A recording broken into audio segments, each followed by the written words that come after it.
Hi everyone, this is Monique Sugimoto with History on the Hill. We want to remind everybody to watch History on the Hill with our PVTV, and in case you miss an episode, you can always watch it at palosverdeshistory.org.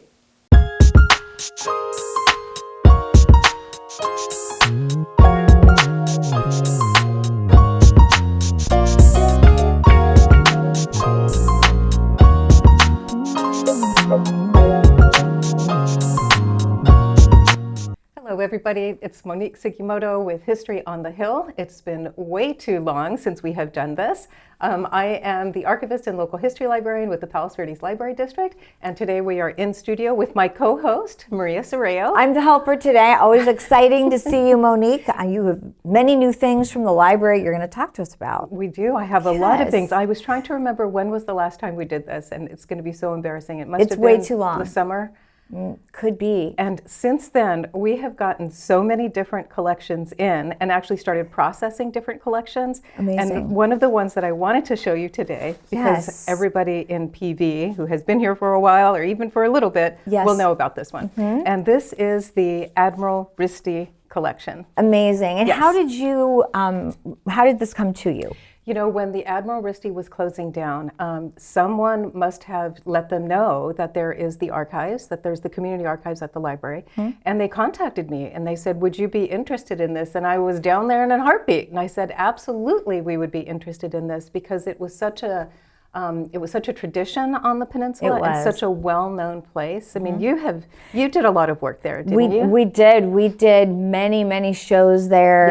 Even, I mean, when it was still a restaurant, many times it hosted events and things like that, charitable events. And then when it closed, of course, we were there for the closing down of it. The last week, I remember actually being with Eileen Hupp there. We had dinner for about 5 hours one night. It was wonderful. Goodness. Oh, that's a wonderful memory. It really was. It was amazing. But they had so many iconic food choices that people remember. We were kind of talking about that. Yes. You know, the flank steak. The flank steak, right? Yes.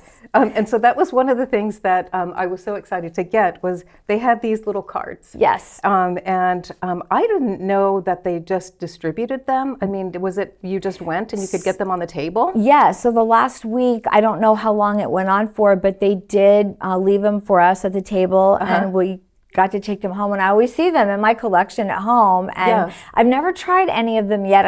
You remember the rolls were amazing, the cheesy rolls.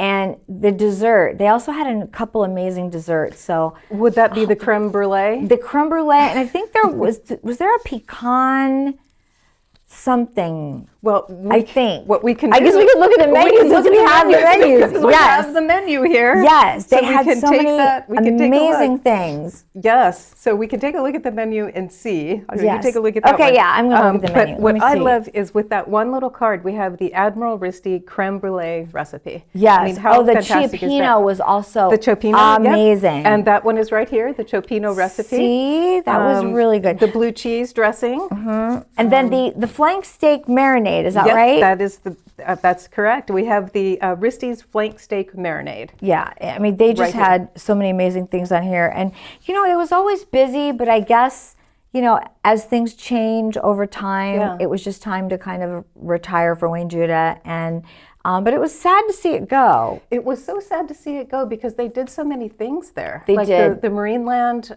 reunions were all there. They were. And what I really love about this photograph, with this poster, and that's the other type of things that come over, in addition to the menus and the recipe cards, we also got a whole bunch of photographs and these posters. Everybody looks so happy. Yes. I mean, and genuinely, you know, the people who work there, I met somebody last week. I was giving a presentation over in Torrance, and somebody said, "Oh yeah, my friend used to work in the back." And I said, "Oh well, let me send you this." And I scanned this really quickly for him, and I gave it to him. So it's just kind of everybody just has such fond memories of the Admiral Risty. Very true, and I believe one of the servers, if I'm not mistaken, was there for like 30 years. Oh my so gosh, yes. there were people very connected. Very connected. And so I know in my little pile of things here, I mean, you've just got to love this. I know. Okay, there's the desserts, Yeah, right? so there's the desserts. Okay, let's see if I can find my dessert. You find your dessert. All right, let me look. This is the wines from the cellar, although unfortunately it did not have the wine list inside, but it is the card, which I'm happy to have. It was the banana nut torte. The banana nut torte. It was delicious. Person after my heart. I love banana. Filled with fresh bananas covered with whipped cream and slivered almonds. Oh my gosh. It says served with 2 forks. I could probably eat the whole thing on my own because it was so good. Yes. So good. But yes, so many fun things. So it's so fun to have this and be able to look through and just remember. I mean, it's just amazing. Yep. Amazing. Yes, and so this was just wrapped up, and it said Admiral Risty photos in order.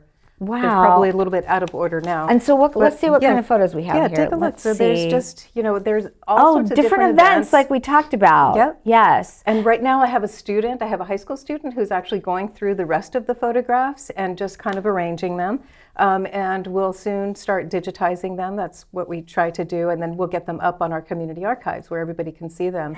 And for people who don't know about the community archives, tell us. It's at palosverdeshistory.org. And every time I scan something or I get a new collection processed, I put it all up on palosverdeshistory.org so the public can see, what we have, and if it's something that is of interest to them for them to research, then they can come on down and research it. And something Carlos reminded me of just a little while ago was all of the tables had unique, themed, like marine theme. Things like like a napkin holder or something like that was on the table, and it was just kind of like, I remember Wayne Judah saying, well, sometimes they walk away. Well, yes. Because everybody wanted something from the Admiral Risty. They probably could have sold them. Because everybody wanted something. Exactly. And if you have any of that memorabilia and you would like to share a photograph with us. Or donate one of them. Yes. What is so great about our new digital repository, the palosverdeshistory.org, is that the community can now upload their own images onto the website, which is really neat. It is moderated. It is me behind the scenes looking at everything that's donated. But I will, we can put it up on our website so that other people can see it. So you can hold on to your original. You don't need to even give us the original. Okay, so this must have been one of the original menus. Oh my gosh. And let me just tell you on here that top sirloin steak, guess how much it was? Wow. Top sirloin. $6? $4.65. Can you imagine? Teriyaki, $4.65. What amazing. New York. Oh, that was a little higher. $5.45. Is the dessert still there? The dessert, the banana one? Let's see. Roasted potato. The sides were 50 cents for an artichoke and a roasted potato. Yeah. That's amazing. A dinner salad was $1.50. Yes, the banana nut torte. Was still there? Yes, I guess how much that was. 75 cents. 65 cents. 65 Very cents. good. Yes. Boy, that's amazing. And that must have been from the very beginning. Wow. But what I'm so happy is that I love this. They just did not throw it away. No, they kept it. That was great. It, and, they kept a lot of their clippings from the newspaper. So we have all of the ads that they posted, and the ads. So they kept the entire paper, or that sheet that had they had their promotion on it. But the sheet also included promotion from everybody else. So the Red Onion was on there. Really? Yeah, so there's other restaurants that are on the page as well. Wow. So I have another high school student who is now processing those, putting them all in order, and then we'll scan them, or we'll make photocopies of them because the newspaper is going to deteriorate, and we don't want that. How fun. Yeah, so it's really great to have our students working on this. And then back in the day, I'm just going to say back in the day, a glass of wine, $2. Yes. Now it's like $15 yeah, for a glass of wine. At least. Wow. Yeah. This is this is so special because this was such an iconic place that almost everybody that grew up in Rancho Palos Verdes went to for something. Yeah, it was one of the few restaurants that was here. Yeah. And here for a really long time. A long time. Yeah. And I talking about this picture here, it's amazing because And I was hoping that they would have reopened another restaurant there. In a different location. Oh, yeah. You know, just something else there, because the bank. Just the views, when you would sit up against the window, you had that beautiful Pacific Ocean view. And I remember a lot of people saying that they would reserve that in advance when they wanted, you know, to go to dinner or whatever, so they could be on the window. So just amazing. Spectacular. So many things. Yeah. Yes. So many different memories of that place. Yes. And now we have it. Okay. So this is from our 40 Families, collection. Yeah. But it's actually a little bit different. I don't know if you remember or if you know that in Irvine and in Orange County, there's Tanaka Farms. So Tanaka Farms so that area, just like Palos Verdes or, the peninsula, was also a big agricultural area, and the Japanese farm there. Tanaka Farms is still going on. Okay. And they have been documenting all of their farmers and trying to document the families. And when they heard about our project, they asked, because I have all of this on our website now, they asked if they could make these posters and also share these posters at their events at Tanaka Farms. Wow. They have a program called Walk the Farm, where people can go and see all of these different posters and learn about the families who were there. And I said, absolutely, we can share those. I mean, they make them for us, so now I have them in the local history center. And this is just one as a sample. I just think it's so nice. They take our story and our photographs, and they just kind of make it into this really nice visual.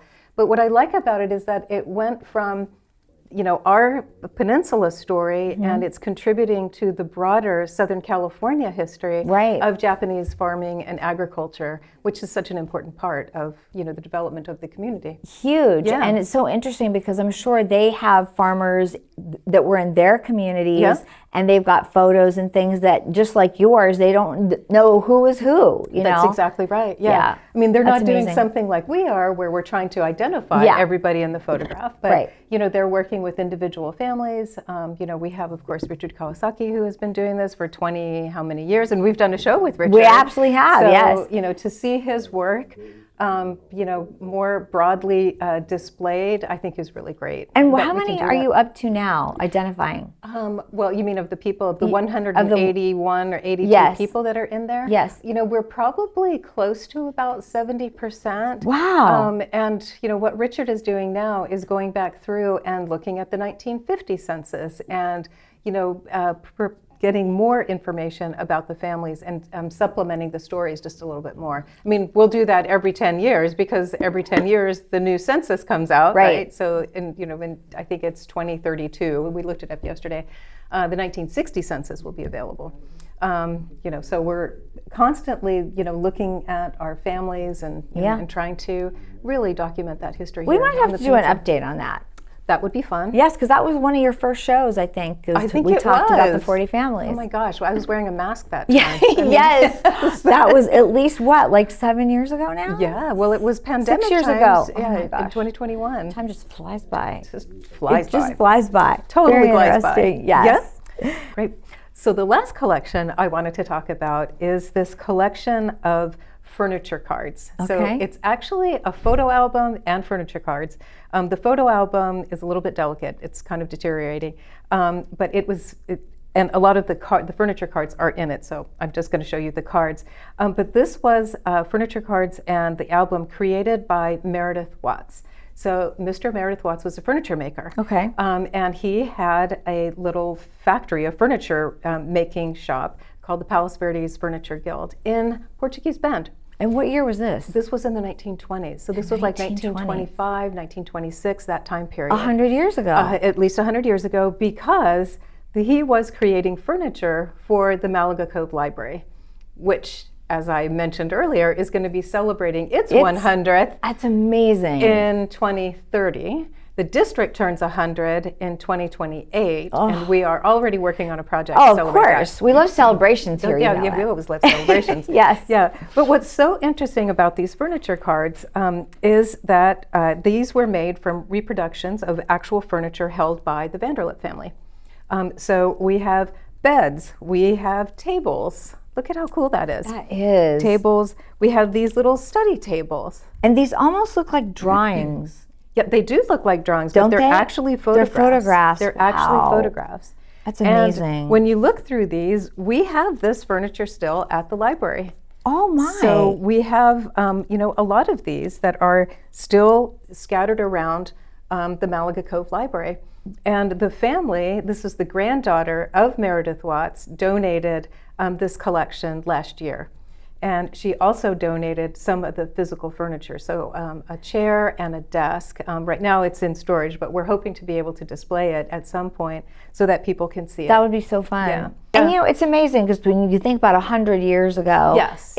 I'm sure it was made with such quality. Yes. That when you talk about the fact that you have a couple of the pieces, is that right? Oh, absolutely. Yeah, we still have them. If you go into the gallery, you will see a table that is just like this, one of the really large tables. And in fact, we still have one of the Vanderlip's large tables. That's so interesting. In the gallery. Yeah. Wow.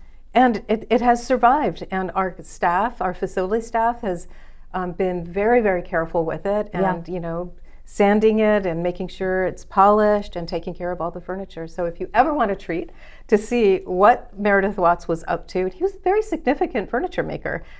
Go to the Malaga Cove Library and just take a walk around, because all the furniture in there was reproductions and created by Meredith Watts. Very cool. Even the circulation desk.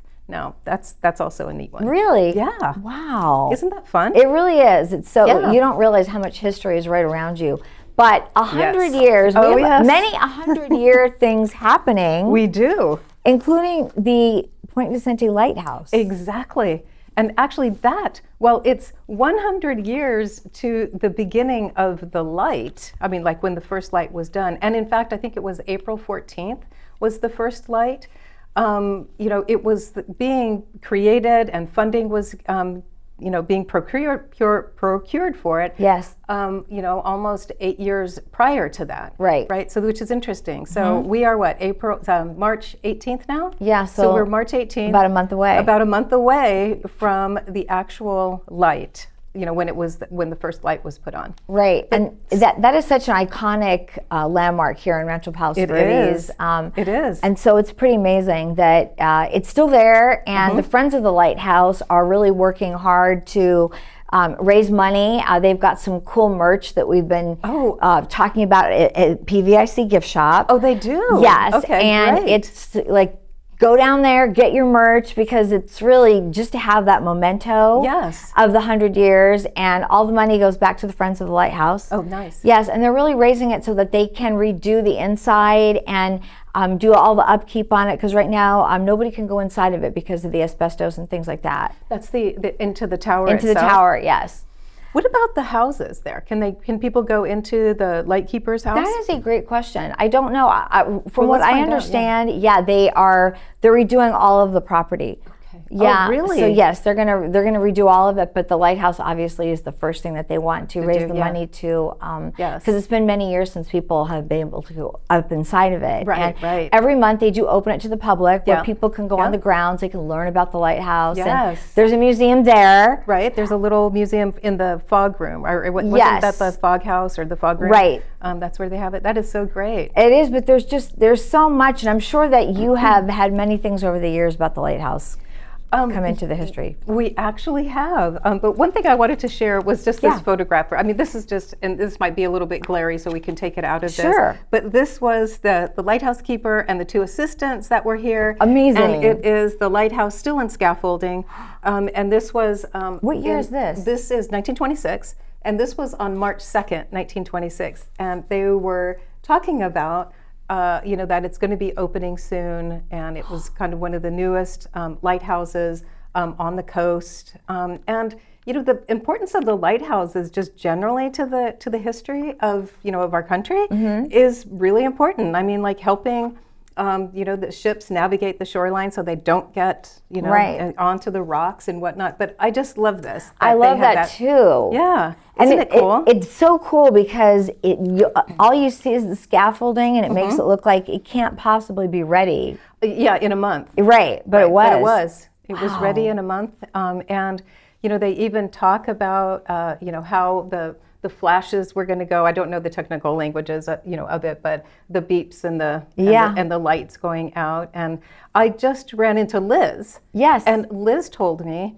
the Fresnel lens that was here. This was the last Fresnel lens that was purchased by the federal government. Right. Which is so neat. Isn't that? It is neat. And we can still see the lens at PVIC Museum. At PVIC Museum, you can see it. We were talking about that because the first time I actually saw that lens, they brought it over to the museum. I couldn't believe how big it was. It's huge. It is huge. I thought, oh, a little lens, but no, it's gigantic. It is gigantic, and they still have a little video on how it was they do. Disassembled and put together there. Yeah, in fact, we were there for all of it. Oh, you were? So you have it all documented. We have it all documented. Nice. Okay. Yeah, so it's very interesting just how big it is again, and then it was taken apart to be put back together in the museum. Yes. So I just love that. I know. And then I asked, I said, why did they do that? And I guess because the Coast Guard said that all of the lighthouses were changed over to LED. Oh, right, that's right. And so that's why they did that. So then it decommissioned the use of the lens, because it went to LED. And I think one of the councilmen told me that the light was so bright that many of the residents in Rancho Palos Verdes had to use blackout curtains in the beginning because they actually had to dim it over time because the light was so incredibly bright. Yes, the residents. Yeah, can you imagine? Yes, right.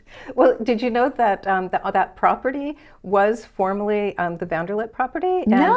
Yes, and Frank Vanderlip Sr. was actually opposed to having the lighthouse there because he was concerned about the noise and that being a deterrent for people to buy property here. Well, one thing led to another. Land condemnation.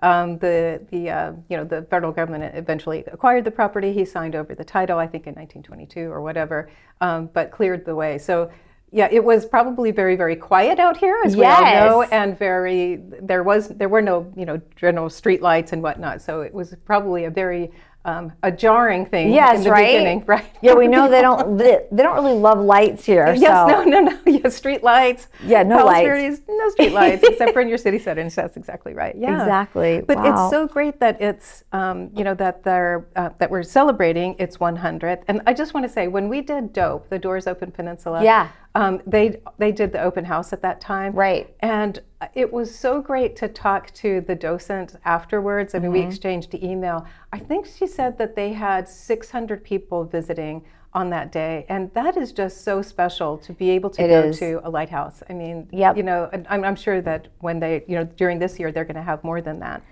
But it's a historic place, and it is also on the National Register of Historic Places. What was that, 1980? I think I have my notes it is, here. And I think it was because of the Fresnel lens. Yes. That's what made it very historic. Just the lens? Just the lens, yes. Interesting. Okay. And if people are interested in the National Register application, because I'm all about records. Of course. I have a link to the National Register's form. I have that actually on the Community Archives. And what's great about it is, those National Register applications, I mean, for what they're doing, they're absolutely great. But you always have to include photographs, which is fabulous. So this application has the original photographs during the 1980s when it was taken. It's great. So, and also some back photographs as well. So I encourage anybody who is interested in that. I actually have all 3 lighthouses, because we have 3 lighthouses on the peninsula. Yes. I mean, so I have all of those on the website as well. I was just going to say, how can people look all of this up? You just go to palosverdeshistory.org, plug, palosverdeshistory.org, all one word, and just search for the word lighthouse. Okay. You'll come up with something that's called an exhibit. You'll come up with anything that has lighthouse in it. And then over on the left-hand side of the page, you can narrow it down by image, document, exhibit. You can just select what type of thing you're looking for. There's always things going on at the library. Always. So please share that with us, because it's a busy place. It is a busy place, and I always have all my little flyers, and we can talk about these later. Sure. One of the big things I wanted to talk about is this new service that we have called Link Plus. And I'm always calling it LinkedIn. It is not LinkedIn. It is Link Plus. It's called Link Plus. And what it is basically a big floating library. Wow. We can get books, not just from our own 3 locations, but we can get books from the consortium, other libraries who are participating. So it's in California, and also in Nevada. And there are a number of places. So if we don't have a book in our collection, or all of our books are checked out, you can just click the Link Plus button and get that book sent to you from San Francisco or from a library in Nevada. And it takes a couple of days. It's all free. But it's amazing. A fabulous service. And is it California, all of California libraries? All of California, yeah. So there are libraries who decide to participate. Okay. And we were one of the libraries. There are a number of libraries. And from the library's website, you can see all of the different libraries who are participating. But it's basically going in, you just click, get this book, and it'll be sent here. You're notified when it's ready to be picked up. And is this brand new? It is brand new. It just started in the beginning of March. How fun. It is such a great program. And I don't know, maybe it's the library world geeking out about this. No, I think it's great. It's a big floating collection. It's not just to one building or to one library system. It's library systems sharing their resources with everybody else. That's amazing. Yeah, so that is a big one. I encourage everybody to take a look. Mondays in March, Qigong. So people come to the library, do some exercise. Yeah, this is some of that's a great one. Our different types of physical programs that we have. I always say this is the busiest library I've ever seen. It is the busiest library we've ever seen. Yes. Thank you. We are busy. You're always busy. We are always busy. Yes. We have our traditional book clubs. So Edith Wharton Book Club. That is one thing that I would encourage people to come and see. We also have different book talks going on. Piano performances. Nice. So we have a piano performance, and I know I'm going to send these to you. Yes, we can put them up. Of course, we have our official Technos program where you can come. It's once a month at the Peninsula Center, and then also we have it at Malaga Cove where you can come and get tech help to learn how to use your device, Very nice. how to use your Kindle. I think that is so hugely important for an array of different people, seniors, students. Absolutely. Because it's I need help. I do too. It's a lot of information. It is a lot of information, and it's constantly changing. Right. And how do you kind of keep up with that? Yes. The other kind of big thing that we are doing is called the One Book, One Coast. And this is also a California-wide program where all participating libraries are reading the graphic novel by George Takei.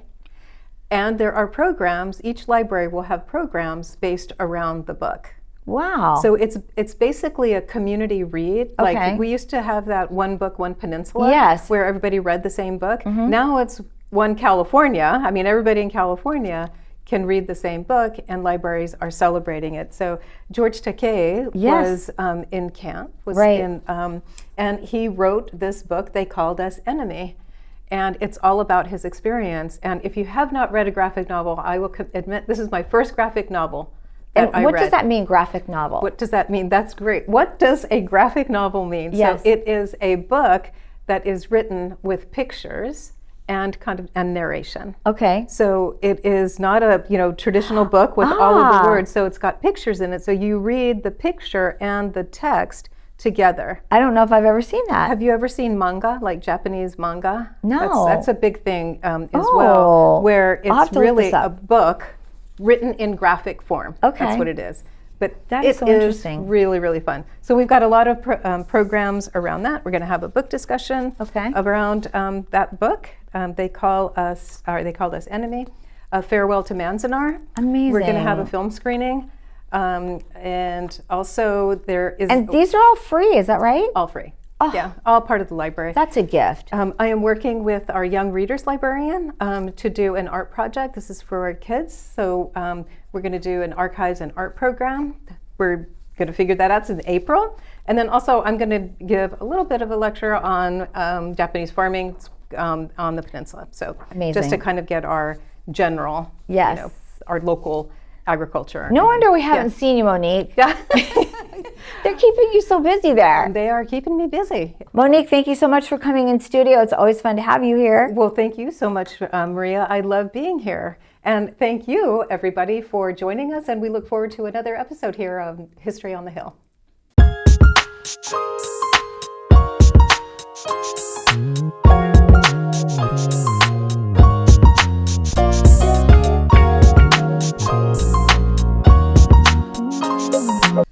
Hi, Hi, this is Monique Sugimoto, archivist and local history librarian with the Palos Verdes Library District, also host of History on the Hill. Here's what's going on at the library.